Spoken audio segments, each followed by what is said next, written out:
Good afternoon and welcome to NSTV International and welcome to this program, My Property, Homes and Shelter. And today we are going to be talking about landlord and tenant relationship. And with me here today, we have a special guest with us today. His name is Barrister Bankole Solomon. He's a legal practitioner and a human rights activist. Welcome to the program today, sir. Well, like Riley said, my name is Bankole Solomon Esquire, a legal practitioner, state chairman of CSO, and of course, estate development manager. Oh, all right, sir. Okay, moving to the questions of today. Mr. Bankole, what are the legal rights and responsibilities of a landlord? Well, before we go into that question, I think we should look at what is general rights of people towards property. Okay. And so when we talk of property, is a fundamental right that every Nigerian that is of age can possess properties. What we call properties in law, that is something you can acquire, either by giving, deed of gift, either by purchasing. You are talking of land, you are talking of estate, you are talking of cars, and so on and so forth. And it is enshrined in the Constitution that every adult has a right, not a privilege, to possess and to have properties. So either you are a landlord, you are a tenant, as far as you have property, you are covered by Nigerian law. All right, sir. So what would you say, what rights are tenants entitled to in the Nigerian law?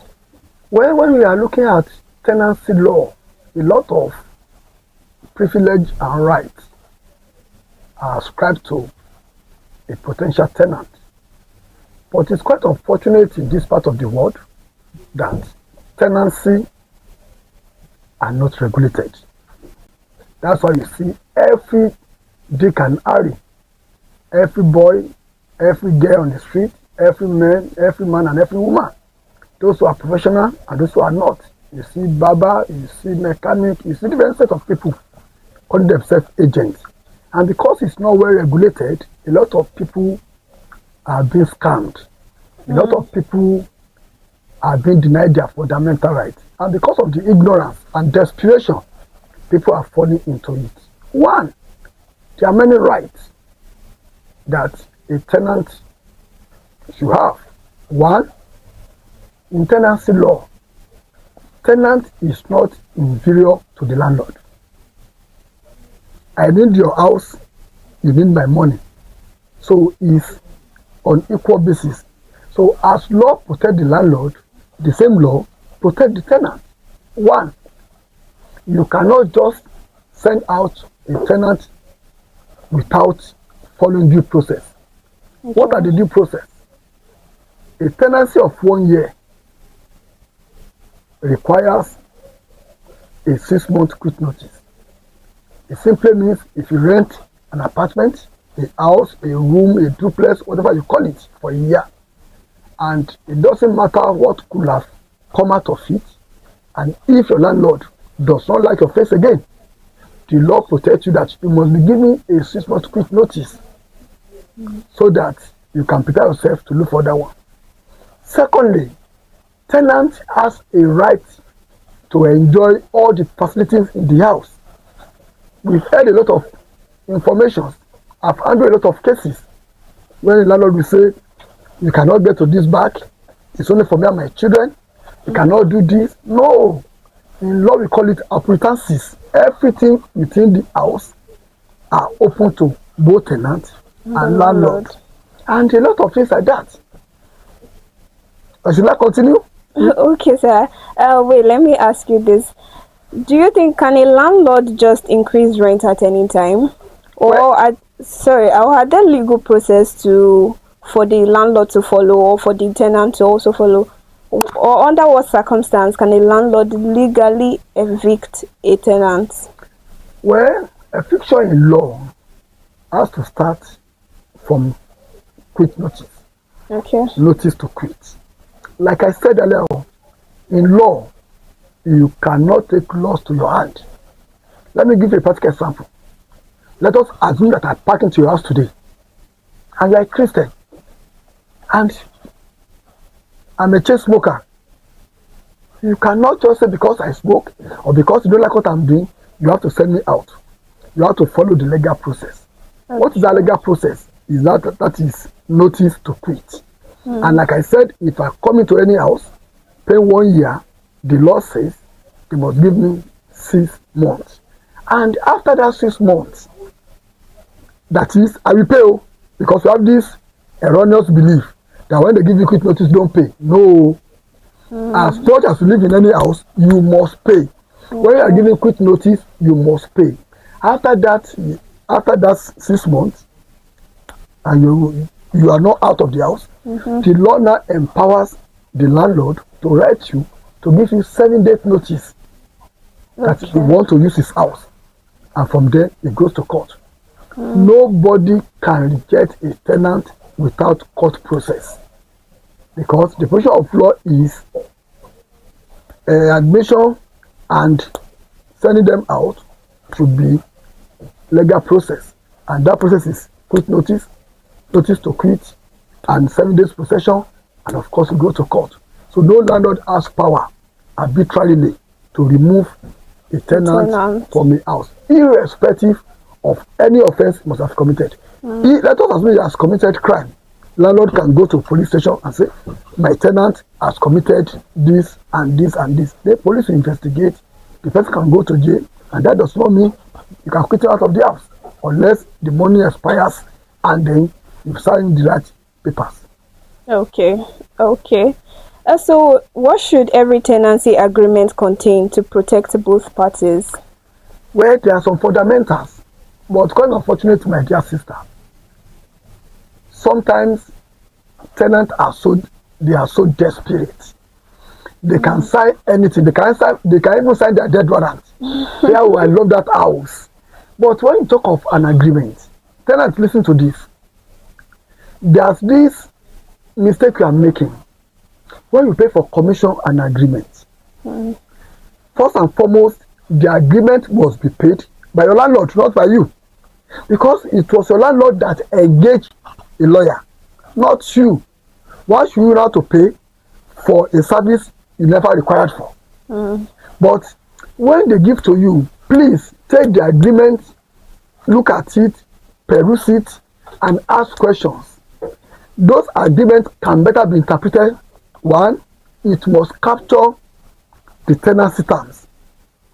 You see, yearly, you pay for 1 year. 2, you must see that all those conditions and provisions of the agreement, they do not affect your fundamental rights. There are some agreements they will tell you can't come home by 8 p.m.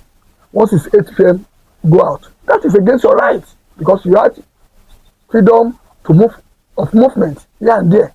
Some are going to tell you cannot park your car inside the compound, you cannot come in by this and this time.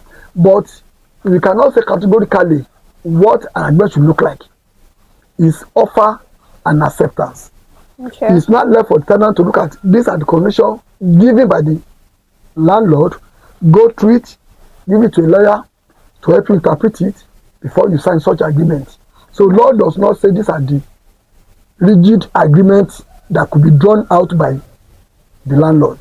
But it's you that want to take a house and look at those agreements. Can they cope with this?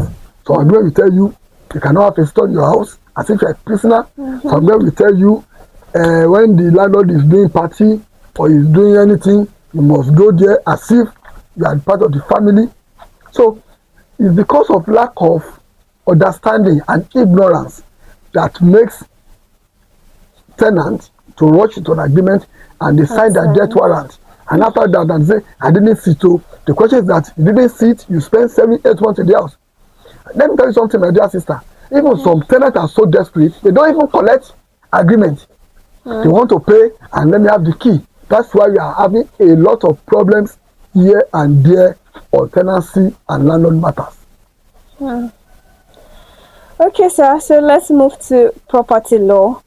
What does the Nigerian law say about tenancy agreements and rental disputes? Well, like I said, you see, it is your fundamental right to own property. Okay. Either landed property, under this, let's pick land as our case study. What does law say? Law is so open about how to acquire land. Land can be acquired in two ways. One, by buying. Two, by gifting. Okay. What do I mean by gifting? If I like you, I can say, oh, NSTV reporter, I've given this land to you. But there must be a document that will cover it. You call it deed of gift. Okay. If I pay, deed of assignment. So the law says that the land either being gifted or being bought was covered by conveyance, was covered by the deed. The deed must be signed by lawyers. But there are a lot of mistakes that potential buyers are making. When they buy a land, 1 million, 3 million, 4 million, they always have agreement from the seller. The same thing applicable to tenancy. Okay. Like I said, in tenancy, landlord prepares the agreement, but tenant pays for it, which is wrong. If I don't consult a lawyer, why should you want me to pay for it?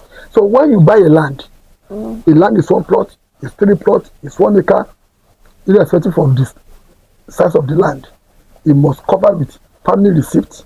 It's compulsory. Secondly, you must have deed prepared by a lawyer. I always tell my clients, let your lawyer prepare the deed, not the landlord, the seller's lawyer. Because every lawyer wants to defend the brief, want to defend the interest of his own client. So, but when you now buy a land of 20 million, 30 million, look for a lawyer. Yes, lawyer will charge money, you collect his commission, but your future is settled. It's okay, because when issue comes up, the agreement will speak for you. Anybody can die at any time. What won't die is the agreement that bind you and bear together. Okay. All right. So you're basically saying that you must always have a lawyer ready whenever you want to buy a property. Yes, a lawyer must prepare the deed for you. Okay. When you buy a property, if you don't have a lawyer, when the property is being bought, look for a lawyer to get it sealed for you. Okay. All right. What legal steps should a landlord take before recovering possession of a property? I've said it. When a landlord wants a tenant to leave his or her house, there are legal steps. The first thing is you must give appropriate notice to quit notice. And I said, law has stated it out. A yearly tenant will have a 6-month quit notice. A bi-yearly, that is somebody who comes to the house and pays 6 months. Okay. We collect 3 months. And somebody who gets into the house and pay 3 months, that's the first month you paid, 3 months, you collect 1 month quit notice. Quit notice does not need explanation. Some will say, I've done nothing wrong, go get it right. You don't do anything wrong. Landlord wants to use his house. He owes you no explanation. But what law says that you must protect your rights. That if you have paid for 1 year, let me quickly say this. Do you know you can pay into your house on January 1st and you can have quit notice on January 2nd? How? You see, we all believe that I just spent 1 year, house I just park into, wait till I do landlord, and I don't do anything. No. The law says that anytime you are being given quit notice, the duration of the notice must be respected. A good example now, I get into the house and I pay for 1 year. I park in January 1st. And landlord is all around. By the time he comes back, There are a lot of reports that I was phoning some guests, I was touching some guests in a very bad way, I was smoking their hemp, I was doing what is bad, what is this and that. The landlord can give me quick notice on second day, but he must respect that 6 months. Okay. And that 6 months, I must pay. After that, I will send it. You can write your quick notice by yourself or you engage a lawyer. There's no law that says it's only a lawyer that can do it. But you see situation whereby some tenants, they refuse to collect quick notice. Law allows you to place it on the door, take a photograph of it, and have a record that on so date I pasted quick notice here, he refused to collect it. The law allows that. Then after the expiration of that, law now say you should take a second step. That is 7 days. You now call it tenant at will. That you are on your own. Law now allows for them to write 7 days.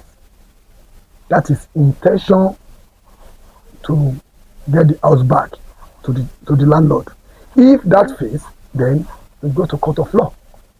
A court of law will eventually remove the stubborn tenant. Okay. Also, I heard a story recently. This particular lady, she paid for a house rent, but within few months that she moved in, or even probably few weeks, the landlord wrote her a quick notice just because she decided to use her space for a studio. I think maybe like a photography studio, and so the landlord felt there were always too many people coming in. And according to the tenant, she said the landlord already agreed to the fact that she wanted to use the space for a studio initially, but later on the landlord disagreed. So my question is that what legal remedies are available to tenants facing unlawful eviction? Well, like what the scenario just printed now. Okay. I won't be able to say much because I've not seen the agreement. It's when it comes to tenancy, landlord matters. It's not verbal word. You must, if that agreement captured that, because the difference between you are getting a residential, then you have something called illegal conversion to commercial. If you have rented a room for residential and you turn it to commercial, landlord has a right to query you. But if the agreement has covered that I will use it for photography and at the same time I'll be staying there, then we bring the agreement out and we show to the landlord. This is what I told you. You agree to. But some of this, like I said, desperation always affects a lot of tenants. They are so desperate. They are always being carried away by the beauty and the architectural design of a building, which is not. Even some tenants are just too. What's your name? Oluwatimileyin. Go and check the house for me. If the house is okay, I'm okay with it. Just pay it. I'm coming next week. And you see, you must do your real way. That's why you have to go to a registered tenant, a registered agent. Not all this baba, not all this bricklayer, not all this Okada people. They will just hang their signpost. Agent is here. And some people are even taking an agency job from Facebook, which is wrong.